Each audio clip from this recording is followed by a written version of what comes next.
Welcome to No Nonsense November, day 23, Rampage of Desire, or our wants list of wants. Now, many of us have heard about a tool called a wants list. We sit down, we brainstorm, we write a whole big list of everything we want. Some people call it a bucket list, everything we want to do before we die, or just any kind of list of wants and desires. I call it a rampage of desires, when we just sit down and we brainstorm out and we write and write and write until we can't think of anything anymore. Big things, small things, in between size things, anything that we could possibly ever want. Now, I am working through the book, Excuse Me, Your Life is Waiting by Lynn Grabhorn, the playbook, for the second time. I did it about 9 years ago, and it took me over a year to do it. And I was beating myself up about it. And now, here at the beginning of COVID, the first time through the Get Up and Go Challenge, I started doing this book again. Guess what? I am only on page 107 out of 259. So I'm not even halfway through this book again, and we've only got about a month and a week left of this year. So I guess I've got 5 or 6 months to finish it, but it's probably going to take me a year to go through it again. And one of the exercises that I'm working on, and I just went through, which is one I want to share with you today, has to do with looking at our wants and our desires. Now, when I create and I look at the things that I want, I go through and I look at long-term, meaning, future giant, great big goals. Short-term, usually a year or less, I consider short-term. And then things that, I guess long-term, short-term, so under a year, over a year, and then lifetime goals. Those are the ones I usually look at, or the desires, lifetime wants and desires. And those are the things I'll make the list, and then I'll go through and I'll put, long-term, short-term, or, infinite, lifetime on them. So I use an infinite sign and a little infinity symbol, or I use L/T for long-term, S/T for short-term. Or I can put 1, 5, 10 years on it. It doesn't matter, but that's how I sort them and I go through them.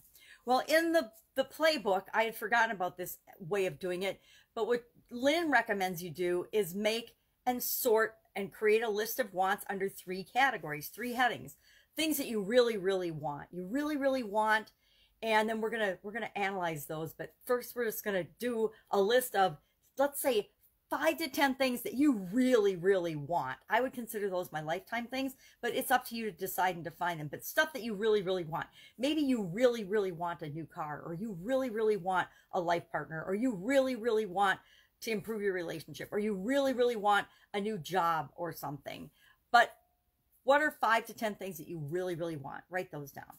Then, what are 5 to 10 things that you sort of want? You want them, you'd like them, it'd be awesome if they happened, but you just sort of want them. You're not willing to do whatever it takes to get them. Really, really wants, you're willing to do whatever it takes to figure out how to make those things happen in your life. Sort of wants, meh. If they happen, great. You'll try a few things, but you're not going to go out of way or risk your life in order to make those happen.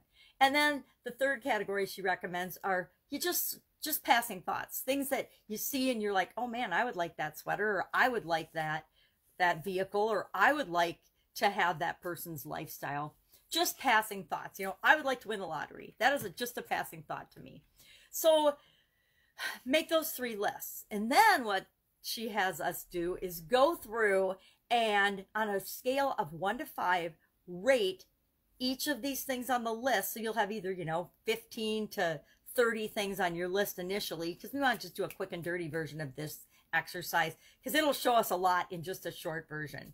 And then we want to, on a scale of 1 to 5, rate how strongly we feel about these 5 categories, about each of those want items. And I'll give you a couple of examples after I share what the categories are. The first one is, on a scale of 1 to 5, how guilty or ashamed do you feel right now about this really, really want thing, this sort of want thing, or just a passing thought thing?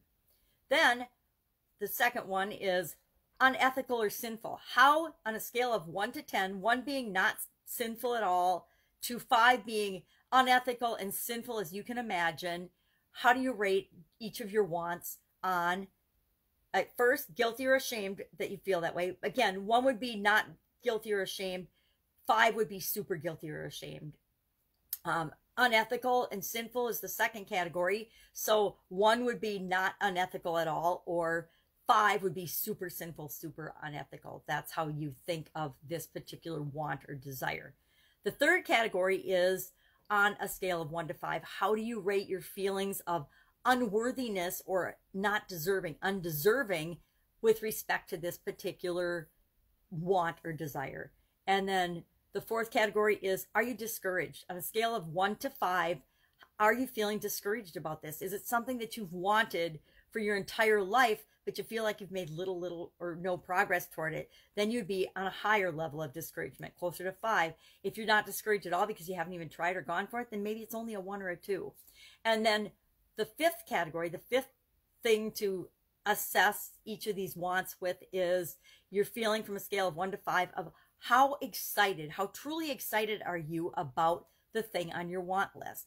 And what you do is you make a grid, you make a table of that, and you go through it. And I've been doing that on a bigger scale with a whole bunch of desires and wants.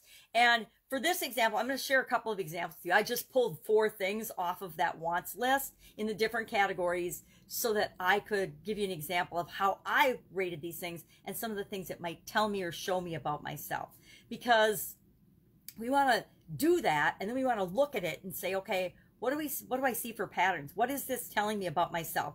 Am I feeling super unworthy? Am I feeling super ashamed or unethical about the wants and the things that I believe that I want for myself? And if so, then I need to and I will go forward and address some of those things. Because guess what? We are 100% worthy of anything that we desire, as long as it doesn't harm other people, right? If you want to be an axe murderer, this is not the place for you, because I'm not going to help you figure out how you can harm other people as one of your desires. 100% unethical and wrong, and I'm not going to go there with anybody. So let's look at a couple examples. My really want category, one thing, especially since my sudden cardiac arrest, that I really want is I want to be myself. I want to be who I truly, authentically am. I want to be free to be myself. I want to absolutely, positively show up in the world as who I am, who I really am. And I don't want to feel judged or criticized, and we will feel that way. But I mean, I'm just saying, I don't want to let any of that behavior bother me. So how do I rate these things for, I call it be me, or being myself, being free to be myself. The guilty, ashamed, I gave it a 1. The unethical, sinful, I gave it a 1, because I don't think it's unethical or sinful at all for me to be myself and to let other people be themselves as well. For unworthy or undeserving, do I feel unworthy or undeserving of that? This is one I've worked on a lot, because it used to be about a 4 or a 5, right? I didn't think I deserved to do and be and have whatever I wanted. And now I've got that down to about a 2 plus, maybe 2 to 3. And then discouraged, am I discouraged? You know, I'm only discouraged, and I gave it a 2 minus. I said I'm only discouraged when I feel like I am not going for it and not holding myself accountable to being my true self. And then for truly excited, how excited am I about this particular want or desire? I'm a 4. Now, it's interesting, one of the things I found out as from doing this exercise, I didn't give myself a 5 as truly excited in anything. And what I want to now explore, well, what does that say about me? Why am I not 100% gung-ho, a 5 level, truly excited about anything on my wants list? And maybe I need to find some things that I am a 5 level, truly excited about on my wants list. Because if this is something that I've wanted my entire life, or I've really wanted recently, why am I not at a 5 for that? Okay, so let's look at a couple more. Another thing that I sort of want is I want to be a role model and example for other people in the world in a positive way. I want to be a positive role model and example. And so how did I rate this for each of the things? I gave it a 2 for guilty or ashamed, because, you know, who am I? We all have a little bit of that. Who am I to think that I deserve to go ahead and be a role model and a good example for the world? And then unethical or sinful, I gave it a 1. I don't think it's unethical or sinful at all to want to be a good example for other people. For unworthy, undeserving, I gave it a 4. Again, there's a little bit obviously of that, you know, judgment, self-judgment, and things that need to be worked on. Discouraged, I put a 3. Am I a little discouraged about that? Yes, in that I know I could be doing a lot more than what I'm doing right now. And then as far as truly excited, I gave that a 4 as well. Now, another one in that same kind of category is sort of want, and it's probably more really want than sort of want, let's be honest, is I want to make a positive impact on the world and the people around me, which is kind of related to the role model example, except it's interesting that I didn't rate these the same. When you've got them out of order and you're just running through and doing them and saying, what's my gut feel? I find it's interesting that I didn't rate these, even though they're kind of similar in my mind. I rated them differently when I was looking at the categories. I gave guilt and ashamed a 1. I gave unethical and sinful a 1. I gave unworthy, undeserving a 3.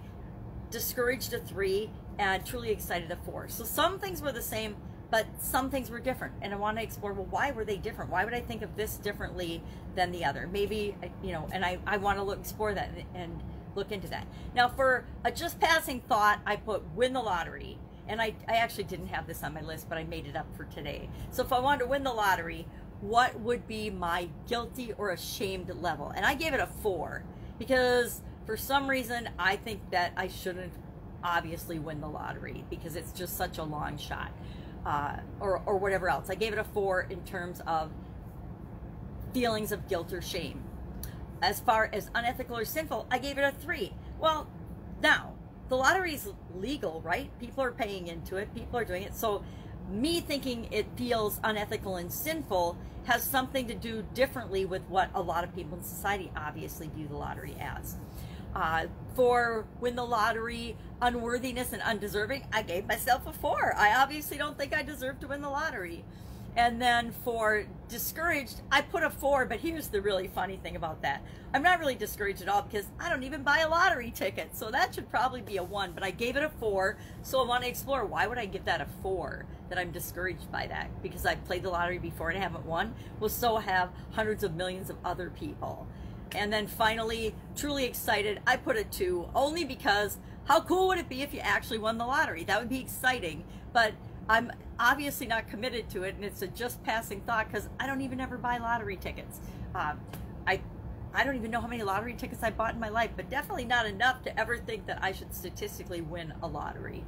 So that's just some examples that I find this a really powerful way of looking at and analyzing our own personal situations with respect to our rampage of desire and our wants list. Because there's all these things we want, but this exercise clearly shows that even on the things that we say we want the most in life, we are giving ourselves mixed messages and we are blocking our ability to create those things in our life if we're feeling guilty, ashamed, unworthy, unethical, sinful, undeserving, discouraged. If we're feeling any of those things, we're blocking the things that we want 10 times harder than we're actually being truly excited and going after the things we want.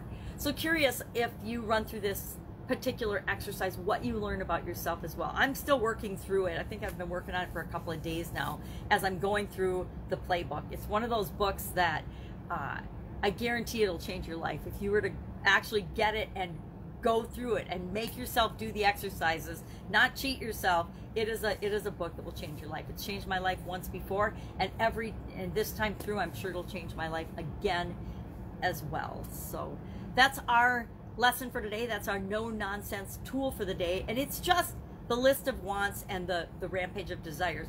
The truth is, if you simply write down your list, you are ahead of 95% of the other people on the planet that never ever write down the things that they want. And they just keep it in their head. Because guess what? Keeping it in our head, this is an example of how much crap is in our head, blocking and confusing and getting in the way of us creating what we want. Thus, another example of the power of writing stuff down. All right, any questions, any comments, share them in the space below. Otherwise, I'll be with you tomorrow for day 24 of our No Nonsense November. Getting ready for, of course, the December final free 30-day Get Up and Go challenge right here on the Get Up and Go challenge page. Have an absolutely awesome day, and I'll be with you tomorrow.